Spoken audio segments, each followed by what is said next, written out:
Старите и руинирани бараки каде што се сместени амбулантите во Скопје од 1 август конечно ќе се рушат и треба да бидат заменети со нови. Од четврток лекарите концесионери треба да започнат да ги селат ординациите каде што ќе бидат сместени времено. Станува збор за 13 бараки, стари 60 години, распаднати од забот на времето, кои ќе се градат во 3 фази. Се започнува со амбулантите во Ѓорче Петров, Бутел и Лисиче.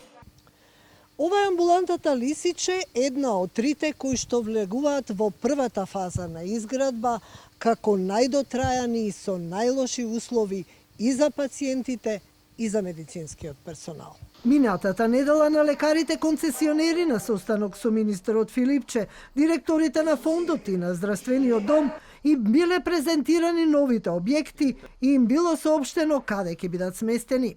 Бараките се монтажни, но подсврсти и поголеми со 550 метри квадратни.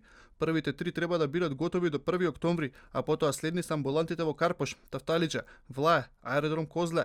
Внатре планираме и амбуланти за превентива на децата и лаборатории, некаде аптеки. Лекарите кои ги затекнавме во амбулантите во Лисиче изразија незадоволство што мораат сами да се селат за време на одмори, а немаат ниту писмен документ каде одат времено, но не сакаат да зборуваат во камера. Амбулантите од Ѓорче Петров се селат во гериатрија, тие од Бутел во општината, а во Лисиче во просториите на местната заедница.